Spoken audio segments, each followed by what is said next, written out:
Hey there, friends and enemies, JoPaWrites here again, and today I wanted to go over the Season 21 Exotic Armor Tuning preview we just got from Bungie, and their goals here are to identify underused armor pieces and revamp them to increase their appeal, and then tune down outlier armor pieces that are probably too powerful, looking at Use Starfire Protocol. So that'll definitely be on this list, I would imagine, and so let's just jump into it. So, unless otherwise specified, the following changes leave the rest of the exotic benefits intact. So, Sealed Ahamkara Grass, this exotic will now reload the magazine of all your weapons when you defeat a target with your powered melee. And for 5 seconds after dealing melee damage, you gain increased movement speed and jump height. They're going to be good. Probably very good, I would imagine. Arthur's Embrace. Arthresis Embrace, gain additional strength while the exotic's weighted knife damage bonus is active. I know a lot of people use this in the past. I don't know if this is going to be a buff big enough for a lot of people to jump back to it, but we'll see. Oath Keeper, when fully drawn, bows gain a bonus to damage against combatants that increases as you hold the draw but deactivates after a few seconds. I think that's good. So then people can't just hold it indefinitely. Original redesign allowed you to retain the damage bonus as long as you held the bow at full draw.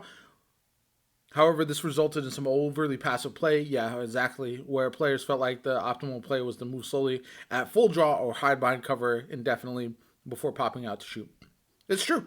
I think this is a good change overall. Raiju's Harness, when deactivating your Arc Staff super, you create a blinding explosion that temporarily increases your arc weapon damage.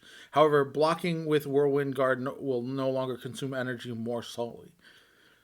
Okay, so they're reducing the benefit of blocking, but also you get the blinding explosion and increase to arc weapon damage.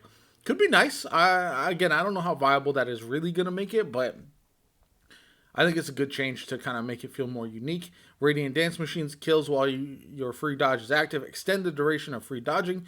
You no longer deactivates when you get too far away from enemies. Deactivates after using Suspended Slam. Adding the time extension on kills allows this to pair extremely well with Marksman Dodge, the Reaper Armor mod, and the new Powerful Attraction mod that allows you to collect orbs of power at a distance.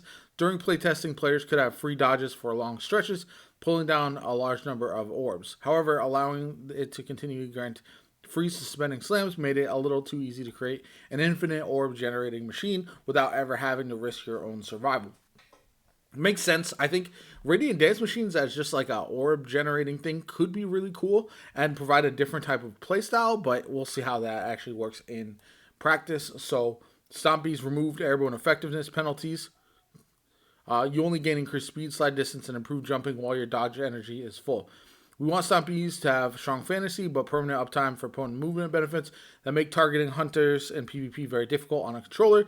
Ends up making it too automatic of a choice, even with the prior airborne effectiveness changes. We're undoing that change, but tackling the uptime to try and make it so you use this to ambush or escape from an engagement, but not both.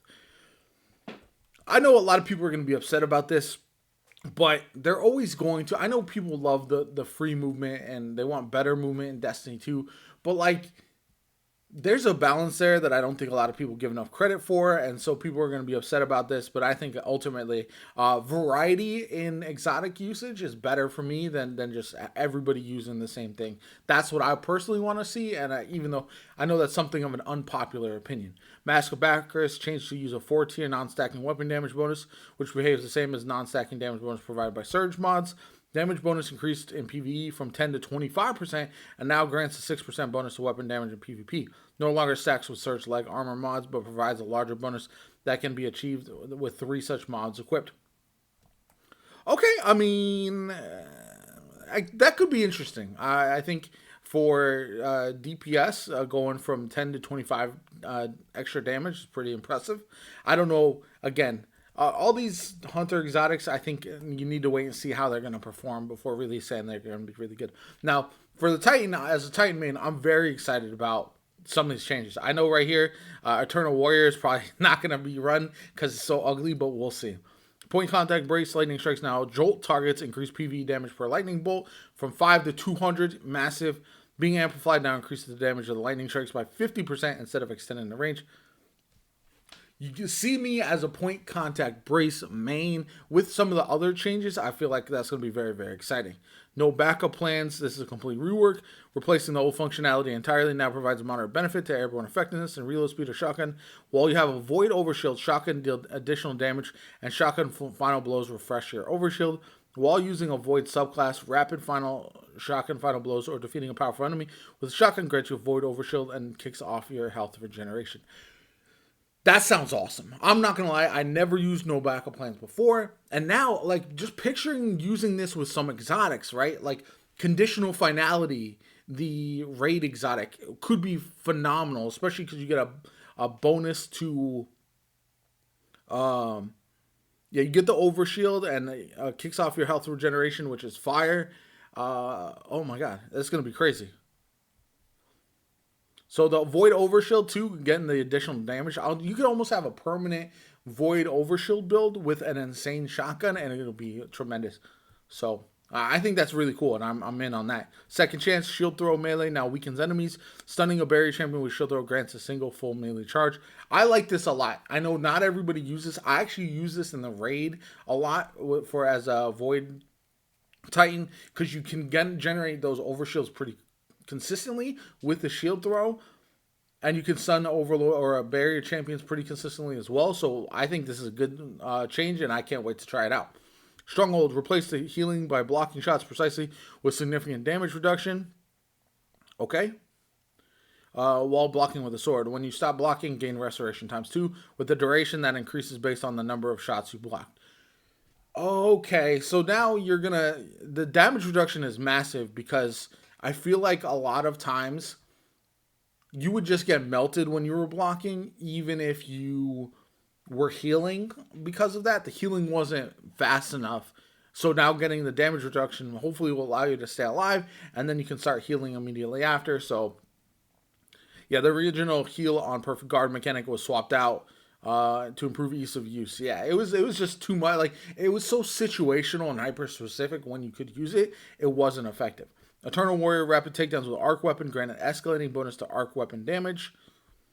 Using the same non-stacking damage bonuses used by the Surge mods, this can go all the way up to tier 4 damage bonus, granting a damage bonus of 25% in PvE and 6% in PvP, providing a larger bonus that can be achieved with 3 Surge mods equipped. While at the tier 4 damage bonus, arc kills refresh the bonus's duration. After your Fist of Havoc super ends, you gain tier 4. Oh my god. Okay, so now this is going to be a little bit crazy, right?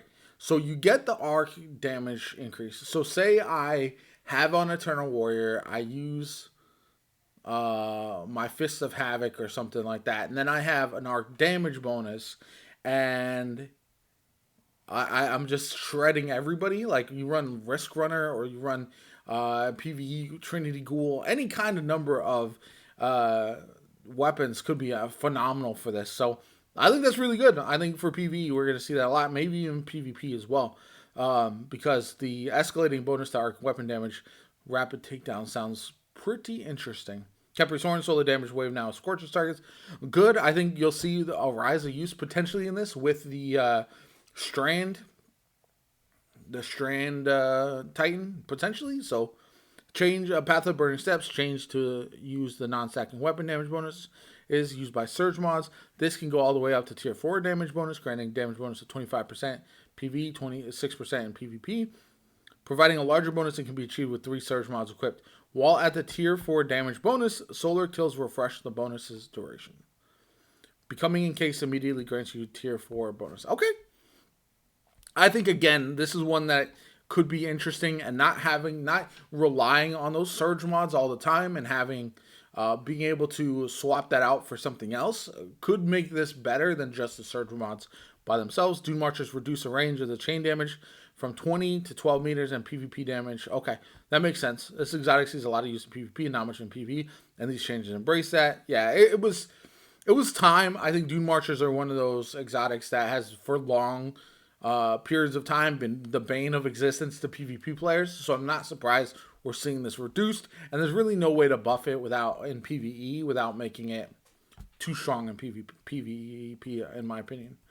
Warlocks. Okay, here we go. Vesper Raidus. Your rifts emit an arc shockwave every 5 seconds that deals damage, 200 in PvE. Okay, that's a good amount, and 70 in PvP. Enemies defeated by the shockwaves explode for an additional 100 damage, and if you have an arc subclass equipped, also blind enemies. That is massive. I love, being able to blind a bunch of enemies all at once is very, very nice, and I might try this out. Not gonna lie. Chromatic fire. Increase the radius of damage of the explosion and created by precision kinetic takedowns. The explosion also applies a status effect to targets damaged by it. Depending on which subclass you have equipped, blind, scorched. Oh, okay. So you can weaken with void. That's actually really cool. Okay, chromatic fire sounds like it could be interesting for sure. Dawn Chorus, Daybreak projectiles damage bonus has been increased and no longer is reliant on the enemy being scorched. Good, I like that. People probably still won't use Daybreak, but I think it's a good change. Sanguine Alchemy, Standing a Rift grants non-stacking bonus to weapon damage matching your subclass damaging type. This damage bonus is equivalent to 2 Surge Leg mods. Okay. So, again, another thing that we may see a little rise in usage of, especially 4.5% PvP is not a lot, but could make the difference. Claws of Mamamkara, powered melee kills create an orb of power. When heavy-handed mobs are equipped, increase the potency of the orb spawned. No more than 1 orb can be spawned per enemy takedown. This is how to use the same perk as heavy-handed and stacks with the mod should you choose to equip it. I've actually been running Claws of Mahamkar a little bit more, like this season with a Firebolt Solar Warlock build, so I'm in on that. Mantle of Battle Harmony. My buddy Ben uses this all the time. Weapon bonus damage changed to tier 4 when super is fully charged. Increased damage bonus in PvE from 20 to 25%, reducing damage bonus 15 to 6% in PvP. No longer stacks with Surge Leg mods, but provides a larger bonus. Damage bonus only applies to weapons that match your subclass type and now stacks with Empowering Rift and other similar damage bonuses. That's nice. An Empowering Rift with the weapon damage bonus could be insane. Extended base duration of the bonus from 6 seconds to 10 seconds and 3 to 5 in PvP. Oh, I think that's a good change overall. Fitting aspect, remove the extended melee range. This makes a lot of sense. There's been a lot of yo-yoing with Warlocks with a fitting aspect on. Extended melee range created some strange situation where players' melee range would cause them to flicker and highlight latency situations. Yeah, so that makes sense.